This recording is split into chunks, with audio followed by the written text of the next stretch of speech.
Hello, everyone, and welcome to episode 2 of the Cancer Killers podcast.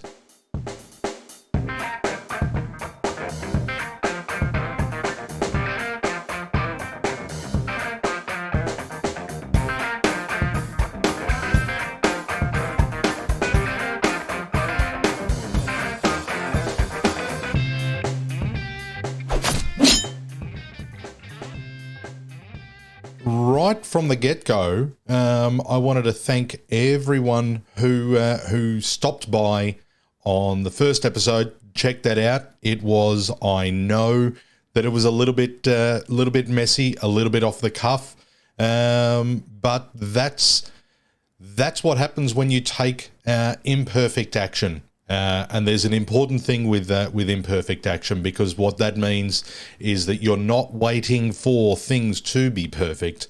You recognize the importance of just getting out there and doing it, and that was really the pretty much one of the most important things with doing that first episode in that way. Now, with all of that said, with all of that out of the way, I have spent this last week having a look, reviewing what I'd done, what I didn't do, what I could do, having a chat with a few people who checked it out and obviously wanted this to be the best that it could be for you, the viewer.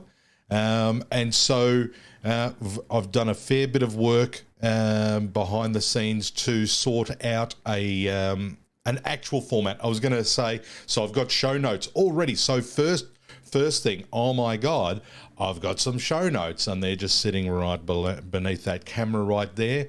I'm just giving you all the behind the scenes stuff straight off the bat.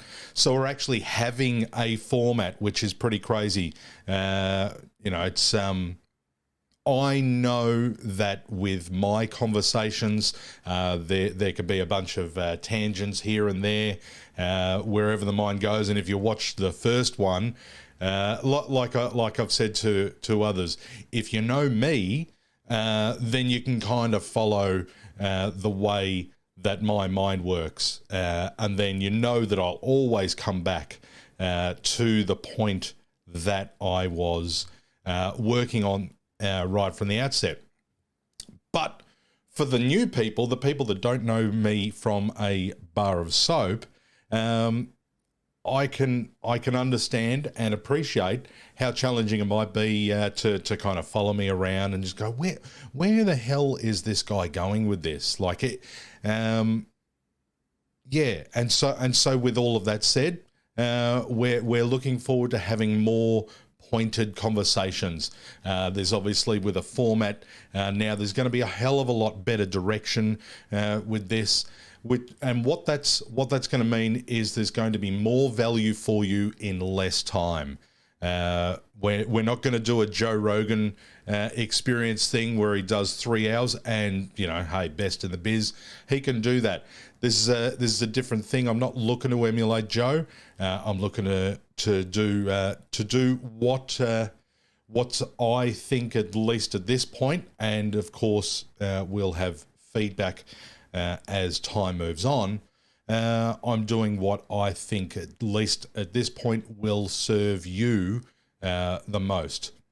The next part in this format, because I think it's important to let you know how this is going to work out, so then for you moving forward, you've got an idea of how things will go. And we're looking to both follow this format and improve it over time if need be. Unless I got it perfect first go. I highly doubt that, though.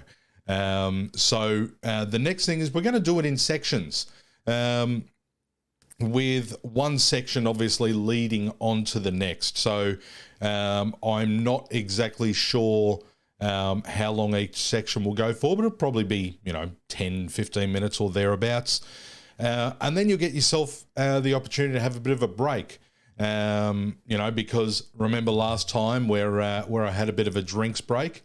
Now we're actually going to make use of that. So that means that not only I get a drinks break, but also you, because you might be doing whatever. You could be listening to this while you're doing whatever you might be doing in your day-to-day life. And so for you to know that when I hit a break, that you're not missing the flow of content and what I'm sharing, you get the ability to go, okay, cool. I know that Youarn's going to finish at this point.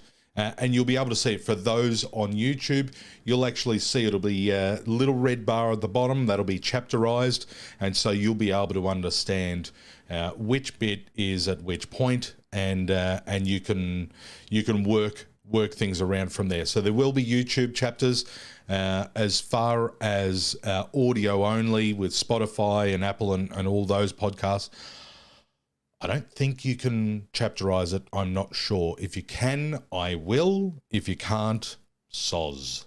And the other thing that I'd like to get announced and out of the way is sometimes you might see my cat getting involved. Sometimes JB, and you can actually see one of his new toys that Tash got him, which he absolutely loves. Sometimes he might be poking around and jumping on the desk or whatever, and just wanting to say hi. He's a sociable dude, loves a good smooch, doesn't want to be left out. So sometimes you may get to see JB.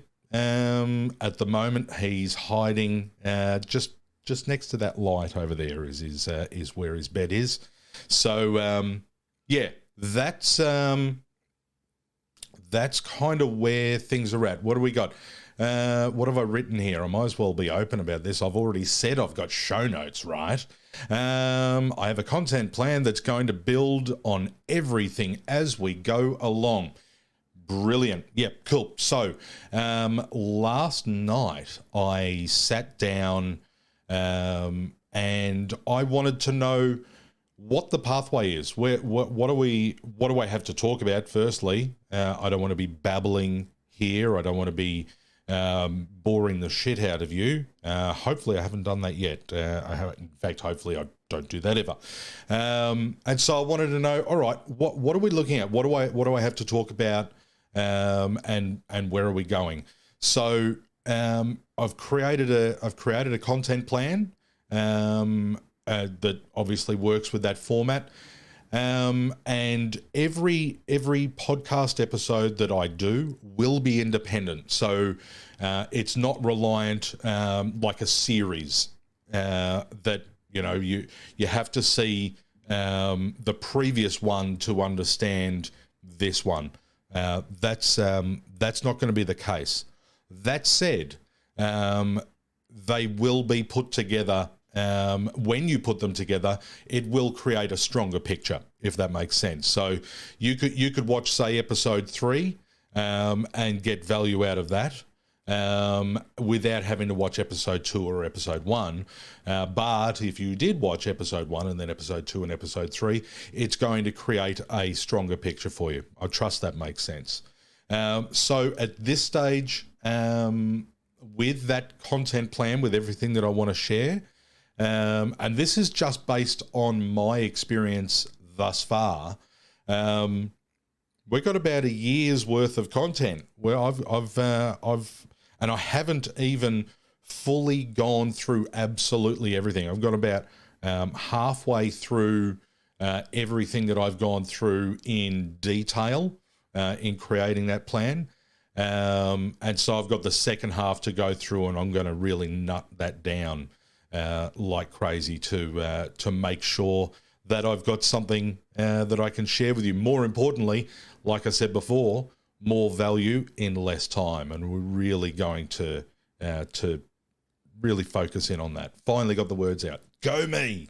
I'm also open to, I think this will be a down the track thing, making moves into a Q&A, having some Q&A episodes.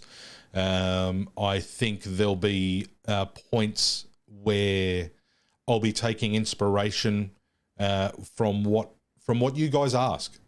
So obviously on YouTube, again, I don't know about the audio only ones, but with YouTube, obviously there's comment section, which gives you the opportunity to give me feedback, which also gives you with that the opportunity to ask questions and say, hey, Youarn, can you chat about this? Or I'm going through XYZ situation. What are your thoughts on this? What are your experiences with this? Do you know XYZ?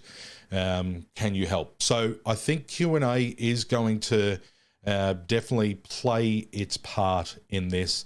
I'm not sure exactly when. I think it'll be a little bit further down the journey when I guess we've gotten used to kind of hanging with each other. I think that's going to be the way that works out. The other thing, the last thing, before we go to a break, see, this is it. I know how this is formatted. I know where we're going. It's great. Cool. Maybe I'm the only one excited about it. Possibly.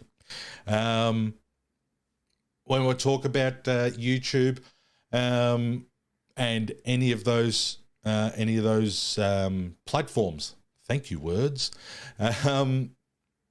If you could, please, throw in a comment, and if you want, subscribe. Sure, that'd be cool. They'd all be cool. The reason why I ask this, and we've all watched a bunch of YouTube videos, and it kind of gets a bit annoying, but I just want to get this out of the way, explanation-wise, initially, and I won't bug you with it too much more after this, other than just a brief mention. The reason why is because it lets the algorithm know, hey, this podcast actually has some value in it. The people that watch it, they actually think it's all right. And what that does is then prompts the algorithm to pass that on to other people who might be looking for something similar, or who might be asking the same questions, typing something in the search bar, to, looking for answers to certain things. So if you were able to, if you wouldn't mind throwing on whenever, you can do it now, you can do it later, you can do it beforehand, but you wouldn't know because I haven't asked you till now, just to give that like button a bit of a boop, as one of the guys says. If you can give it a bit of a boop, throw in a comment, and no pressure if you don't want to, but if you could, that'd be really cool, because it's not, firstly, I really want to make this clear. When I ask that, it's not about me. It's not about my ego, so I can have a look at this and go, oh my God, I've got all these comments, I've got all these likes, I'm amazing. It's not about that. It is quite literally about teaching the algorithm what we want it to know. And what we want it to know as a team, as a community, is that this video, this podcast is valuable, and other people can, what's the word? God damn it. Other people can benefit, there we go, from having this presented to them from YouTube. So with that said, I think that's the intro out of the way. And what that means is that I'm gonna take a probably, it'll be, well, we're going to figure it out right now, but it'll probably be about a 10, 15 second break. I'm going to have a bit of a drink. I'm going to have a look at what's coming up next, and we'll get back to you. All right, we'll catch you in a sec.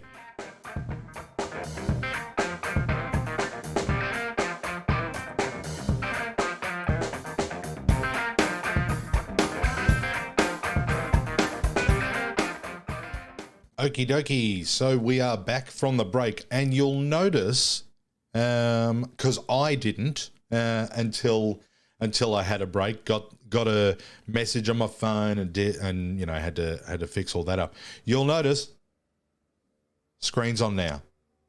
Oh my God, So we're still working out the all the things to finally get this up and running the way that it should be. So what I wanted to talk about now, because I have had a couple of people ask this in recent times, what's the deal with the Cancer Killers? What's the deal with the podcast? Why did you create it? What's the purpose? What are you looking to do with this? And most importantly, initially, why? Why the hell is this thing happening? And what I noticed when I started this cancer journey in February this year is that there was no pre-known by me path of what to do, who to speak to, where to go, so on and so forth. And so it was very much a case of following my intuition. So obviously, first place I went was the GP, which turns out that it was the right thing to do, but everything that I was doing was intuition based. It wasn't, there was no education beforehand to say, yep, okay, this is where you need to go, what you need to do. And this is how it's going to progress from one point to the next. And I thought that was that in and of itself is, well, maybe a bit of an issue because there's no real certainty in any of the process, at least in its current form. As you go further down the track, obviously they become better and better at giving you the information, informing you of what's coming up and where things are going. But at this point, with the way the levels of education and awareness are at, there's definitely a gap that needs bridging. And of course, with that level or that lack of education at this point, that leaves a really big door open into a misunderstanding with the testing process, what's involved. Obviously, most guys, in fact, most people, not just guys, but most people are under the impression that the way that it's tested is actually not how the examination goes nowadays. And I think I mentioned this in the first podcast, that it's a blood test. Like they test a specific thing rather than going, like I've said, the gloves on, treating you like a drug smuggler at Border Patrol. It's not that. But with this lack of education out there, guys, and I'm talking like the good thing. So I guess I've had the opportunity to do a bunch of market research with what I do for a living, just an Uber driver. So I've had the opportunity to get out there, ask guys questions, and not just guys, but women as well, because it's worth a broader conversation. And not that I had a pen and paper, but it was easily more than 9 out of 10 guys, people thought that it was gloves on, needing a hug afterwards kind of process. And with the fact that it's not, I see a real importance for that evolving from an education perspective. And so that's one of the things that I see that is missing, and that's one of the areas that I really see high level of value in creating a broader, more mainstream conversation about it. like I've said in the past, taking the electricity out of this conversation, and just letting it be what I call bread. There's just, whatevs. It's just another conversation. The other reason why creating Cancer Killers, both the podcast and the network in terms of Facebook group and support groups and everything like that, is that going further on that education and broad awareness is that there's actually very, very little funding going in that direction. What do I mean? So here's a perfect example, because I got really curious about this very, very early on. And most, if not all of us, have heard of the Movember Foundation, where, and just in case you haven't, every November people are raising funds for men's health. They've broadened it to men's health. And they're encouraged to grow a mow during Movember to raise funds, and that goes to, and this was the thing that I was ultra curious about, because I wanted to know, all right, so you're raising money, you're doing a great job, you've really gotten out there to a point where there's global knowledge of the Movember Foundation and what they do. In fact, 100% of the funds goes to cancer research. Brilliant, right? Absolutely great.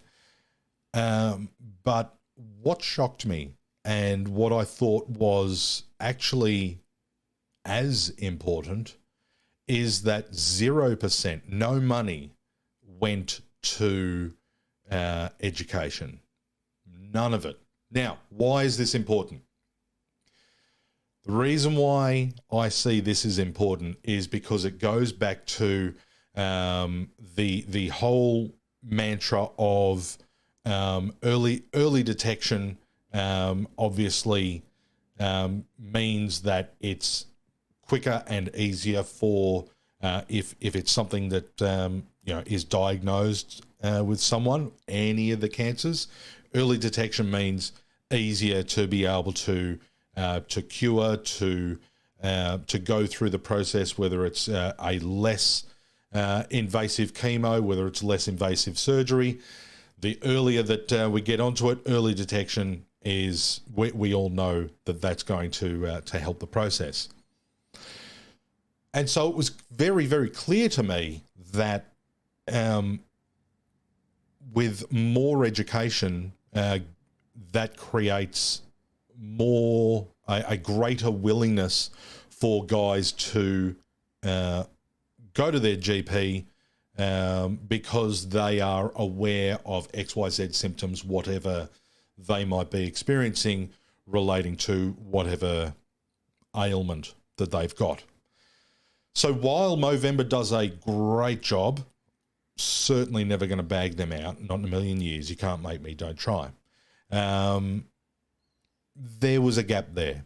And that's something that I think's really important to create the change with that. And the first way to do that is to create the conversation. The other thing, as far as Cancer Killers Network goes, how it plans to help others, is also taking away the stigma. And this, obviously, as you can appreciate, goes hand in hand with leveling up the education and the conversation. And so with that, like I said before, you remember when I was talking about taking the electricity out of it and just making it just like bread. That's what I'm talking about. So because guys have a better understanding through better education, that, of, say, the process, and, the way things work, in terms of, it's not this test, it's actually this test, what that helps do is that's going to take away the stigma, because whenever the subject has been brought up of, getting the prostate checked, there are giggles and snickers and everything like that, because, the way people think, up to this point, the majority in my very scientific market research in my Uber car, most guys are under the impression that it's gloves on. And so with that erroneous stigma attached to it, what the flow-on effect to that is that there's a lower likelihood that people are going to go and see who they need to see for the reasons that they may need to see them. And so that's another reason what we're looking to achieve by opening up this conversation, by taking away the electricity and just making it red. That's it. Another reason that I really see in this space that's going to, I believe, that's really going to be helpful is the support element. That Cancer Killers isn't just a podcast. It's not just, that's certainly part of it, but it's not just that. We've created a Facebook page. We're going to be creating a Facebook group, and I haven't done that yet, and I apologize. I'm going to get onto that. The reason being, so I've done the page, which I kind of forgot that is mainly just a one-way street. That's basically us saying and talking about things, and people watching, and that's about it. So it's great if it's just all about me, but that's not what this is about. This is about us. And so in the coming days, because let me record this, let me finish this off. In the coming days, I'm going to create a Facebook group, and that's going to create an opportunity for an actual two-way conversation, and not just this one-way element where I'm talking at you. That's not really helpful. And I'll tell you, I was it about a month? Yeah, I think it was about a month ago. Time doesn't matter. I decided I'd have a look at some Facebook groups, specifically about prostate cancer and with cancer as a whole. And I've got to say that for the most part, and nothing against anyone who's running those groups, those services, to run a group is a big thing, and it's very important. But I think one of the risks that can be run with that, and all of the groups that I saw, and I tell you what, if you find groups that are ultra supportive, firstly, let me know. Secondly, if you want to, join them. That'd be great. But I found that it was, and I hate to say it, but it needs to be said, it was a really big pity party. Now, I understand, of course, through personal experience, that going through this can be, for want of a better word, quite devastating. Sure. But I think that creates an even larger reason for there to be a support network in place, rather than a place for people where the energy is just so heavy. And that's probably the best way that I can put it. There was such a heavy energy in that place, where someone like myself, who's going on the same journey, but has a different mindset about it. I felt that I couldn't contribute. In fact, I felt that if I did contribute in the way that I wanted to, that I might be verbally lynched by people. Now, I don't know this for a fact, but with the vibe in that group, in those groups, because it was multiple, I felt that going in with any positive attitude, not positive news, because positive news was well received, understandably, but a positive attitude really seemed out of place there. And I don't know. I get it, but I don't know. I think that's only one part of the puzzle.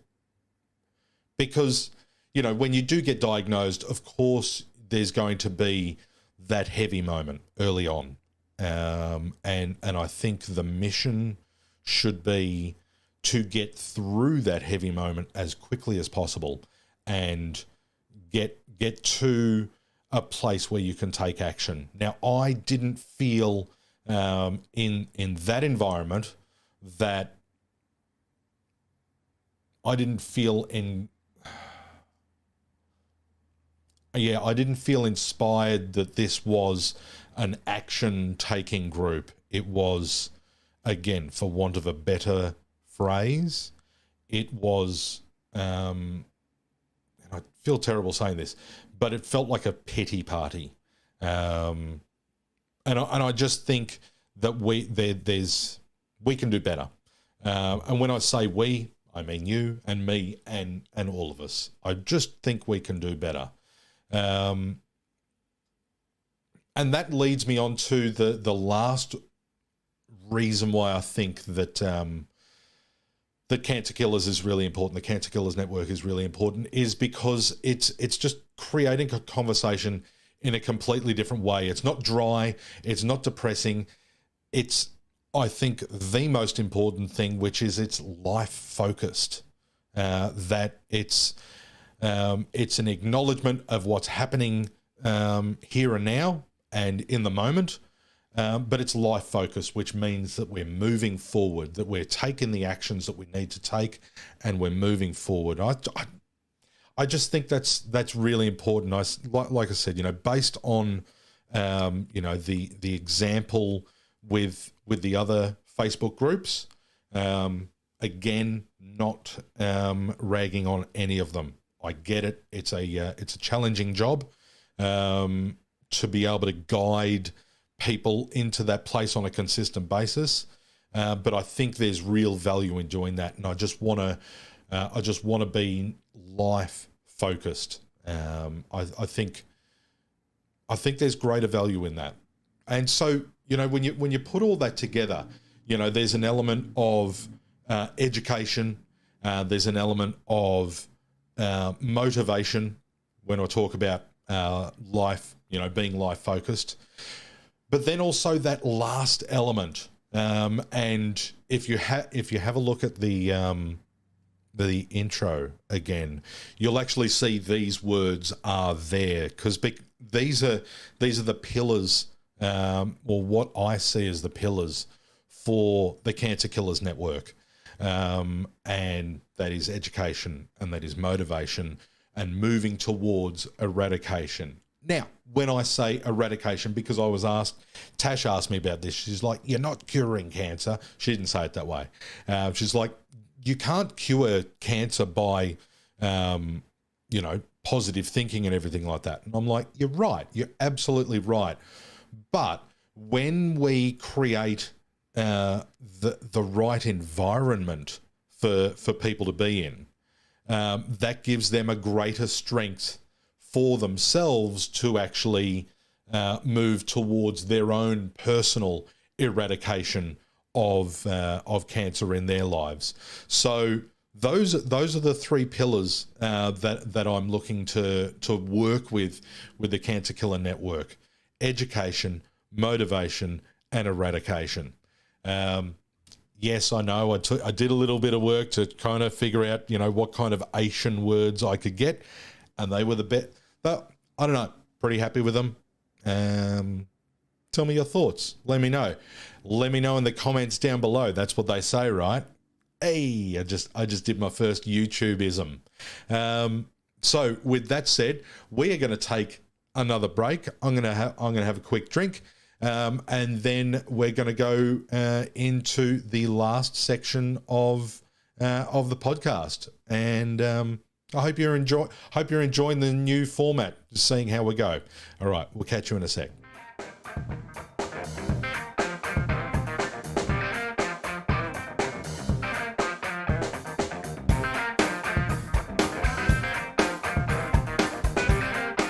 Okay, and welcome back. I hope you enjoyed that break. I know I did, because I realised that little light, you can't see it, but that little light up there that kind of shines on this part of my head, I didn't turn it on because I'm a clown, right?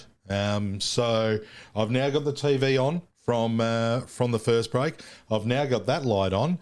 Finally, I'm ready to start this podcast. Only joking. So what I wanted to talk about right now, just to finish off today's show, is news that's coming up in my journey. I had a bit of a good day today because I got some results of the where we're at after the radiotherapy. So just a quick recap. 12 weeks ago, I started radiotherapy. I've done 2 sessions as part of the clinical trial that I'm a part of. So I've done 2 sessions of them, 6 weeks apart, and did scans over the last few days, PET scans, CT scans, and bone scans, all the scans. And today I got the results of those in terms of, has the radiotherapy helped? How's it helped? Has it been any good? Is it having any effect? What level of effect is it happening? And oh boy, we got some good results. There are some great things happening. Science is pretty impressive. I've been saying it before, and I'll say it again. In fact, this was earlier today. I'm sitting next to the oncologist, and she's showing me the before and after pictures, and I never saw the before pictures before.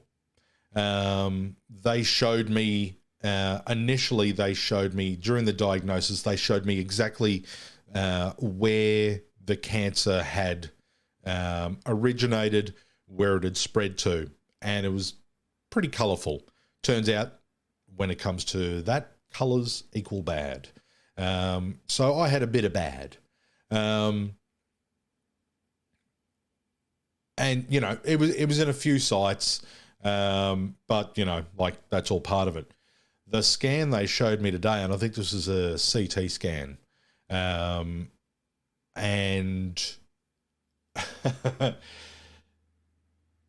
the word that I used when I saw that particular picture, I turned to the oncologist and I said, so I look.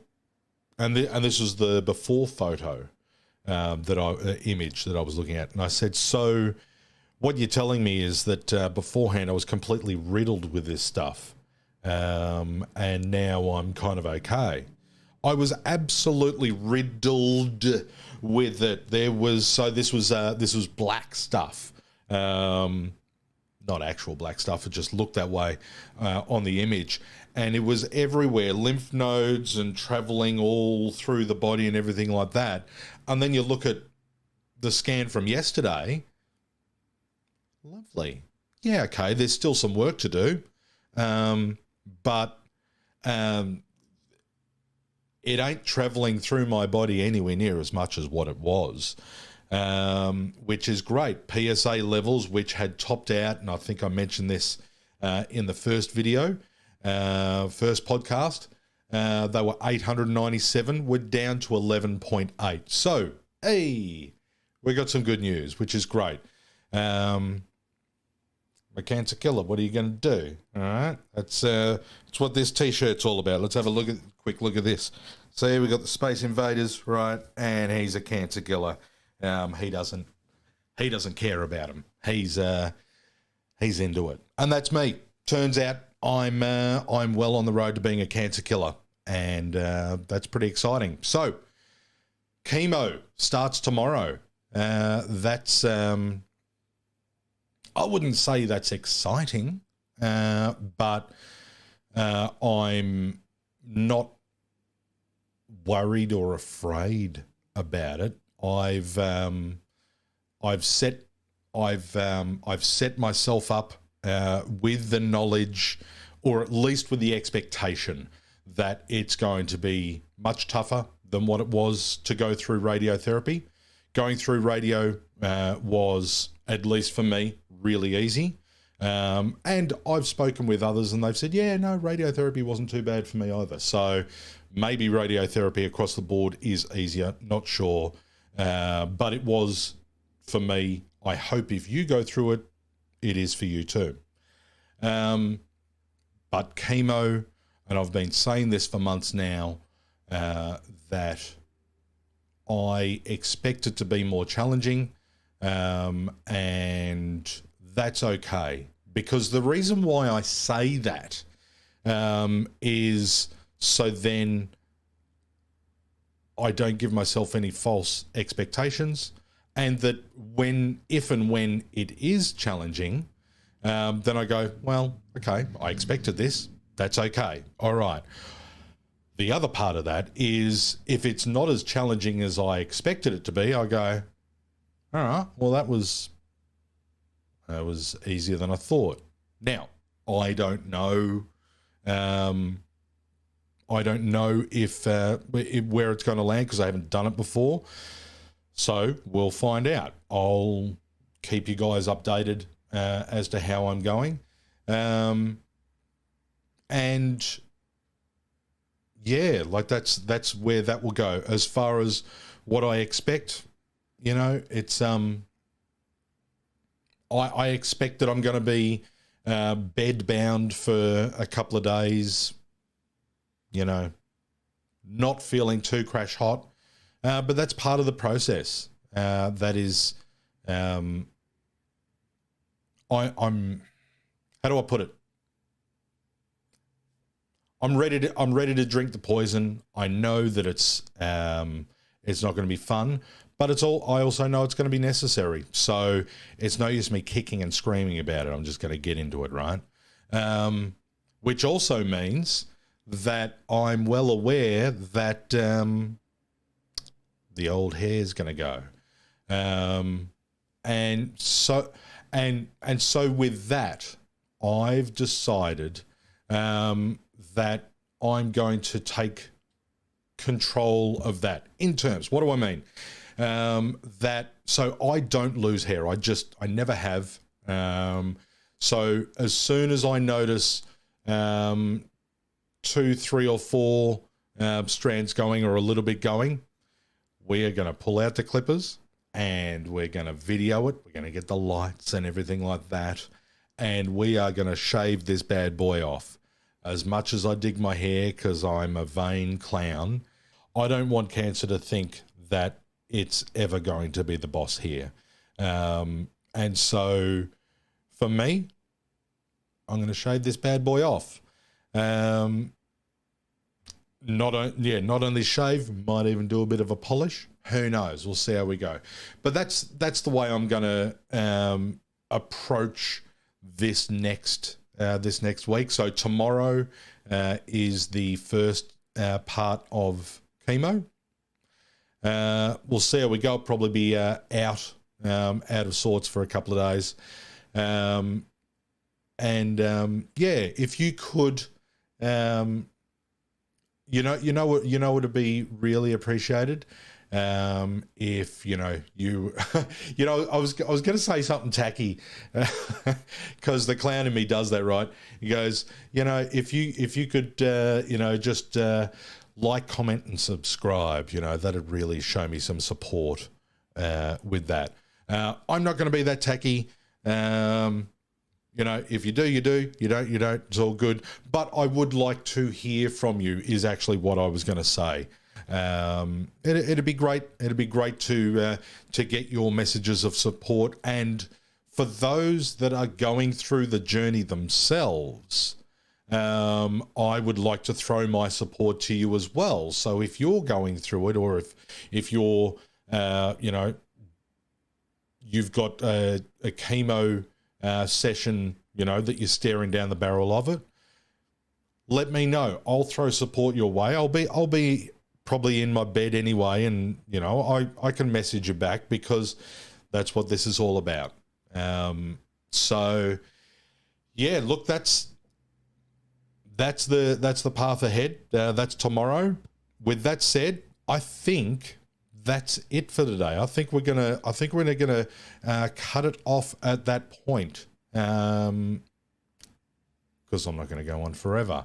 That said, I want to just quickly give you a lead into next week's, into what we're going to talk about in next week's podcast.